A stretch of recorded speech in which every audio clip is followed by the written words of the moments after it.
Hello दोस्तों, कैसे हैं आप लोग। दोस्तों, मैं समाचार विश्लेषण साइट पर आज आपको बताऊंगा कि छोड़ी मीडिया और गोदी मीडिया वर्सेस किसान आंदोलन का क्या रुख हो रहा है। दरअसल समाचार विश्लेषण पर मैं इसे कुछ दिनों के बाद ही लोड कर पा रहा हूँ।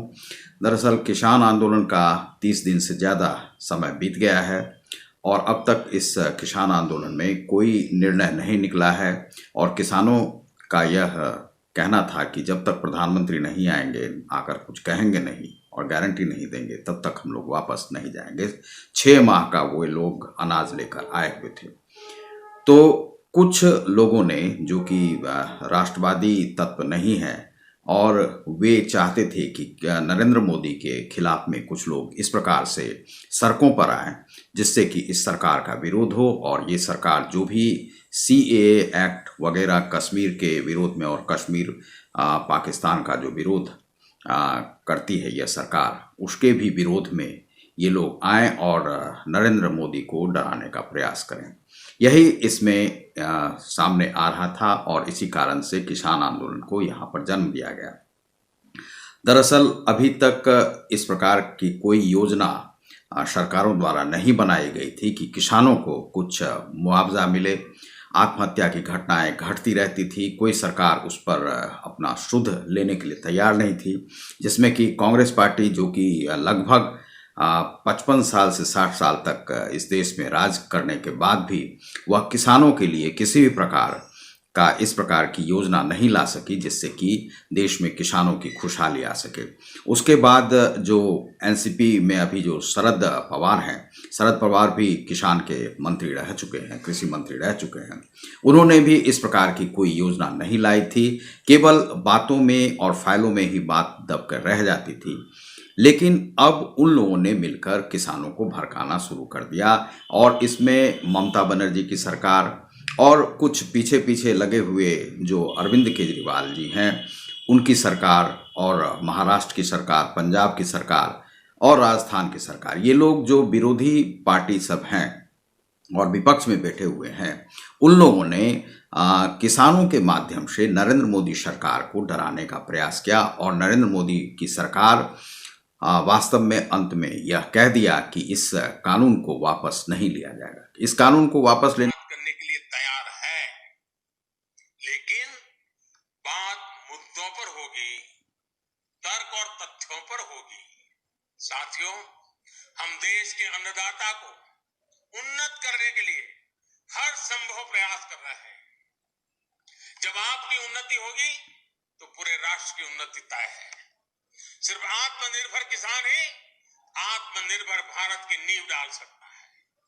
मेरे देश के किसानों से आग्रह है, किसी के बहकावे में न आए, किसी के झूठ को न स्वीकारें, तर्क और तथ्य के आधार बनाकर ही सोचे विचारे।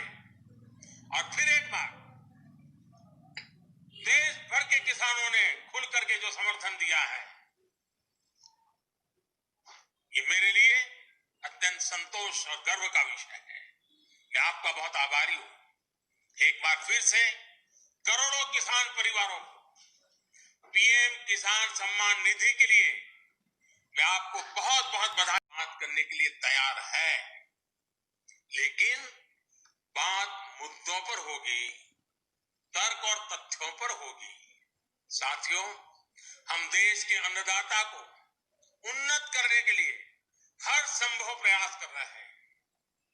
जब आपकी उन्नति होगी तो पूरे राष्ट्र की उन्नति तय है। सिर्फ आत्मनिर्भर किसान ही आत्मनिर्भर भारत की नींव डाल सकता है। मेरे देश के किसानों से आग्रह है, किसी के बहकावे में न आए, किसी के झूठ को न स्वीकारें, तर्क और तथ्य के आधार बनाकर ही सोचे विचारे। और फिर एक बार देश भर के किसानों ने खुल करके जो समर्थन दिया है, ये मेरे लिए अत्यंत संतोष और गर्व का विषय है। मैं आपका बहुत आभारी हूं। एक बार फिर से करोड़ों किसान परिवारों को PM किसान सम्मान निधि के लिए मैं आपको बहुत बहुत बधाई देने का कोई सवाल इसलिए भी नहीं है कि जैसे मान लीजिए कि सरकार जो कह रही है एएमपीसी और जो एमएसपी है वह तो दे ही रही है और उस पर जो है खरीदारी भी आगे करती रहेगी सरकार।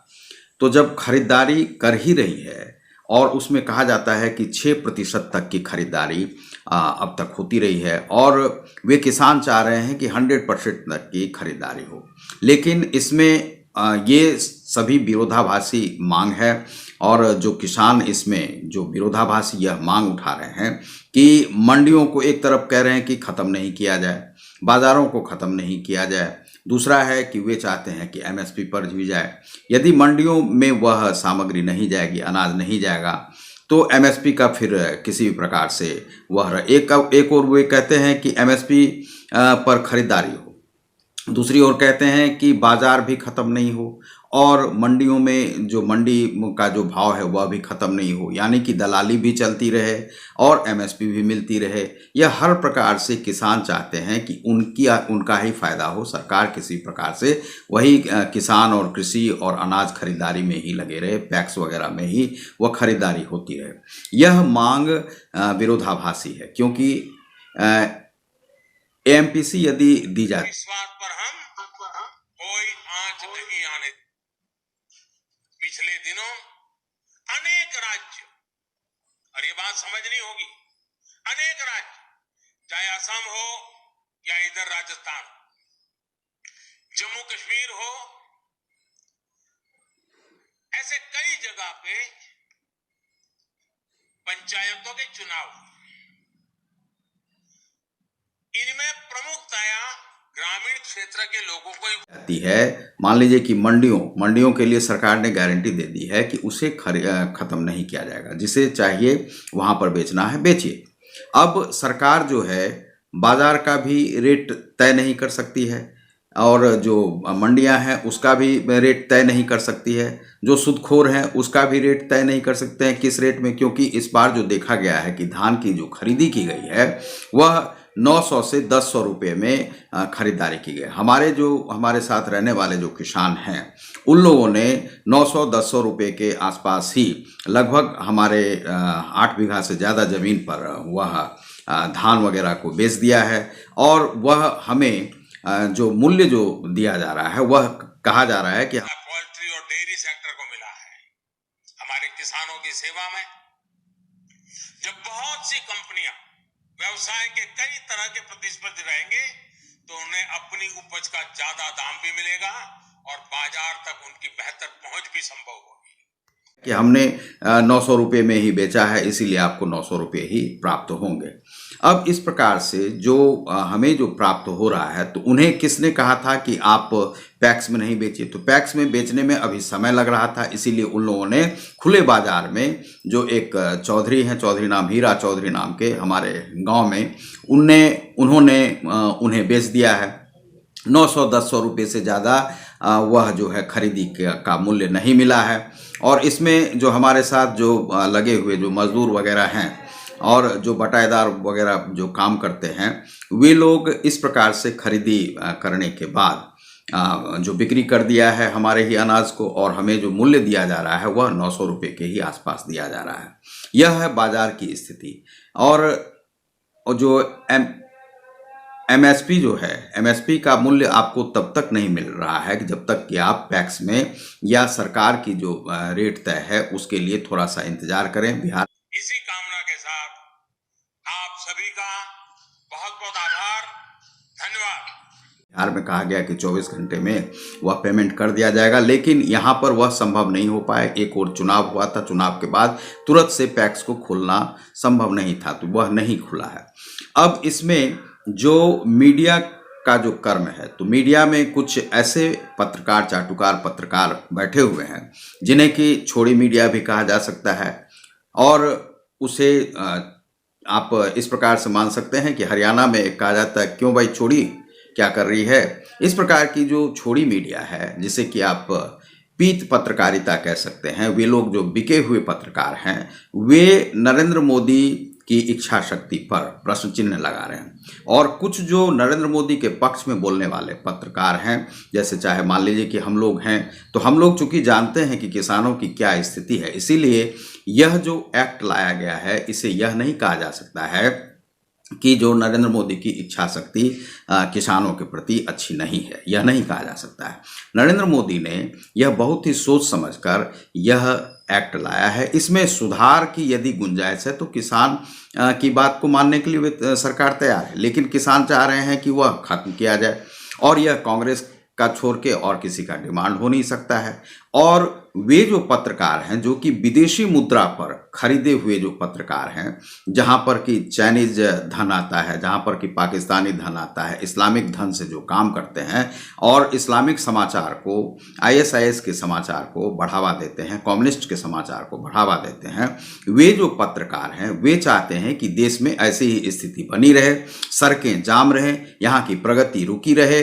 वही महाराष्ट्र की स्थिति है, वही राजस्थान की स्थिति है, वही हरियाणा में करना चाहते हैं। हरियाणा में चूंकि बीजेपी की गवर्नमेंट है तो बीजेपी की गवर्नमेंट का जो विकास कार्य है उसे रोकना चाहते हैं। और वे पंजाब में भी ऐसा ही कर रहे थे। रेलवे लाइन को जो रोकने का अधिकार इन किसानों को किसने दिया है? तो सबसे पहले जो प्रधानमंत्री का कहना था कि इन लोगों ने वहाँ पर अपना एमएसपी में जो हरियाणा और जो पंजाब है वहाँ के जो किसान हैं लगभग 77% एमएसपी पे खरीदारी करते हैं। एमएसपी पे खरीदारी करने के बाद वे लोग जब उन्हें फुर्सत मिली तो वे लोग आंदोलन के लिए चले आए, यही कहना है प्रधानमंत्री का। तो प्रधानमंत्री के वक्तव्य में एक सच झलक रहा है, लेकिन उसे जो छोड़ी मीडिया है, जो पीत पत्रकार लोग हैं, वे लोग चाहते हैं कि प्रधानमंत्री कोई कार्य नहीं करे, इस प्रकार का जो है किसानों का विकास नहीं हो। वे लोग चाहते हैं कि विपक्ष में मुद्दा को भटकाना चाहते हैं, और वे लोग एक सवाल उठाते हैं कि गोदी मीडिया ही केवल यह जो 3 विधेयक लाए गए हैं उसके पक्ष में है। तो यहाँ पर समझना होगा कि गोदी मीडिया कौन है और छोड़ी मीडिया कौन है और पीत पत्रकार कौन है। तो पीत पत्रकार वे लोग हैं जो कि बिके हुए हैं, उनका जो है रोजी रोटी नहीं चल सकता है यदि चीन से पैसा नहीं मिले, यदि पाकिस्तान के जो वो जो आईएसआई हैं उनका जो धन वहाँ तक नहीं पहुँचे तो उनका जो पत्रकारिता है वह नहीं चल सकता है। और हमारा यह निवेदन है सरकार से कि ऐसे जो पत्रकार हैं जो कि जिस देश विरोधी गतिविधियों में लगे रहते हैं, उन पत्रकारों के लाइसेंस को खारिज किया जाए और ऐसे चैनल्स को बंद कर दिए जाएं, क्योंकि वे केवल कश्मीरी जो आतंकवादी हैं वहाँ के पैसे जो मिलते हैं, या महाराष्ट्र के जो ड्रग्स रैकेट के से जुड़े हुए लोग हैं, या पंजाब के ड्रग्स रैकेट से, क्योंकि पंजाब में आधे से ज़्यादा किसान जो हैं वह ड्रग्स अफीम की खेती करते हैं और उनका जो है सो निर्भर उसी पर रहते हैं। तो उन्हें जब तक खत्म नहीं किया जाएगा, वे क्या करते हैं, कुछ मीडिया को खरीद लेते हैं, मोटी मोटी रकम देते हैं, इसलिए उन लोगों की सैलरी जो है आज के ज़माने में 50 लाख से ज़्यादा मासिक वे लोग कमा रहे हैं। और इस प्रकार से जैसे मान लीजिए कि राष्ट्रपति को जो सैलरी मिलती है उससे ज़्यादा किसी को लेने का अधिकार होना ही नहीं चाहिए। प्रधानमंत्री को जो सैलरी मिलती है उससे ज़्यादा लेने का अधिकार किसी भी पत्रकार को होना ही नहीं चाहिए। लेकिन मान लीजिए कि यहाँ पर है कि 1-1 करोड़ 2-2 करोड़ तक की जो वह है आय इन लोगों को मासिक हो रही है, ये पत्रकार सब। और ये कमा कहाँ से रहे हैं? विज्ञापन से कमा रहे हैं, और ड्रग्स रैकेट्स के द्वारा जो आ रहा है पैसा, उनसे अफीम की जो खेती होती है, उनकी जो बिक्री होती है वह चीन, पाकिस्तान वगैरह में जाती है, और उसके बाद अफगानिस्तान में जहाँ जहाँ यह आतंकवाद है वहाँ वहाँ यह ड्रग्स रैकेट चल रहा है। और उस पर जो ये पत्रकार वगैरह निर्भर रहते हैं, तो उन पत्रकारों को जहाँ पर भी देखा जाए कि विदेश से फंडिंग हो रही है और उन जगहों से हो रही है जहाँ पर कि कम्युनिस्ट का शासन है या आतंकवादी शासन है, उन लोगों से यदि फंडिंग हो रही है तो उन चैनल्स को जरूर ही बंद कर दिए जाए। ये पीत पत्रकार हैं, ये छोड़ी पत्रकार हैं, ये इन्हें आप कह सकते हैं कि लॉन्डी मीडिया है। ये जो लॉन्डी मीडिया है, इन लॉन्डी मीडियाओं को बंद करना बड़ा ही आवश्यक है। और इन्हें चूंकि ये लोग बना दिया है एक गोदी मीडिया से मोदी मीडिया को जोड़कर देखते हैं कि ये लोग मोदी की गोदी में बैठे हुए मीडिया पत्रकार हैं। ऐसा नहीं है, ये जो राष्ट्रवादी पत्रकार हैं, जो कि सरकार जो अच्छा कार्य करती है उनके विषय में कुछ लोगों को जो भ्रांतियां हैं उन्हें उन भ्रांतियों को हटाने का जो प्रयास किया जाता है, वे जो देशभक्त पत्रकार हैं, उन जो राष्ट्रवादी पत्रकार हैं, उन्हें ये लोग गोदी मीडिया का नाम दे रहे हैं। तो गोदी मीडिया इन लोगों ने एक वाचालता के हिसाब से एक शब्द का गठन कर लिया है और बार बार ये गोदी मीडिया का प्रयोग करते हैं। तो कुछ लोग जो गोदी मीडिया का प्रयोग कर रहे हैं ऐसे शब्दों का, उन चैनल्स को जरूर ही बंद किया जाए, क्योंकि वे लोग राष्ट्र के खिलाफ में कार्य कर रहे हैं। कुछ लोगों को, किसानों को भड़काने का प्रयास कर रहे हैं। इसमें हम जब तृणमूल कांग्रेस की जो ममता बनर्जी हैं, या मान लीजिए कि आम आदमी पार्टी के जो मुख्यमंत्री हैं, उन लोगों ने जो कार्य किया है, वे केवल इनका तो कार्य केवल अरविंद केजरीवाल जी का है कि केवल वे वोट की तलाश करते हैं, जो वोट मिले, किसान उनके पक्ष में आए। जो पंजाब के किसान हैं, वे कुछ राज्यों में अपनी पकड़ बनाना चाहते हैं। लेकिन जो तृणमूल कांग्रेस के हैं, वे जो नेत्री हैं, वे चाहती हैं कि सरकार का विरोध हो इस प्रकार से, और कांग्रेस भी इसी विरोध कार्य में लगी हुई है और इन पत्रकारों को बढ़ावा दे रही है। और इस आंदोलन को वे बार बार कहते हैं कि यह आंदोलन समाप्त नहीं होगा, यह नहीं होगा। वे चाहते क्या है, वह नहीं है इच्छा शक्ति। तो यदि इस प्रकार का किसानों का हालचाल रहा तो इसका दमन ही शुरू होगा, और वास्तव में ये जब दमन शुरू होगा तो उसमें फिर ये लोग खदेड़े जाएंगे, फिर लाठी डंडे और ये जो आंसू गैस वगैरह छोड़े जाएंगे। तब इन लोगों को समझ में आएगी, और जब 50-60 किसान जब मारे जाएंगे तब इन लोगों को समझ में आएगी। लेकिन किसानों के साथ कोई भी राष्ट्रवादी जो पत्रकार हैं वे ऐसा नहीं चाहते हैं। लेकिन देश को आप यदि रोकते हैं तो इस प्रकार का जो कदम जो है आगे उठाया जा सकता है। प्रधानमंत्री के कहने के बाद भी यदि आप नहीं मानते हैं, इसका अर्थ है कि आप देश के खिलाफ में हैं। और कुछ भी, जैसे खालिस्तान में कौन खालिस्तानी थे? आधे से ज़्यादा जो किसान थे वे खालिस्तानी थे। जो अफीम की खेती करते थे वे खालिस्तानी थे। जो वहाँ पर गन की खेती करते थे, स्टेन गन की और AK-47, AK-56 की जो खेती करते थे, वे लोग आतंकवादी थे। और उनको मिलता कहाँ से था? तो चाइनीज़ राइफल्स आते थे, और आते कहाँ से थे? वे कनाडा से भी उनको बढ़ोतरी मिलती थी, क्योंकि कनाडा में जो है सरदारों की स्थिति बहुत अच्छी है वहाँ पर, और कुछ मंत्री वगैरह भी हैं। तो खालिस्तान को बढ़ावा देने वाले जो आतंकवादी संगठन थे, वे लोग किसानों से जुड़े हुए थे। वही किसान आज यहाँ पर पहुँच गए। उनकी अफीम की बिक्री नहीं होगी, ड्रग्स वगैरह का जो मुंबई वगैरह सब में, मैक्सिको वगैरह सब में जो जाता था, वह बिक्री नहीं हो रही है। इसीलिए ये लोग आंदोलन कर रहे हैं।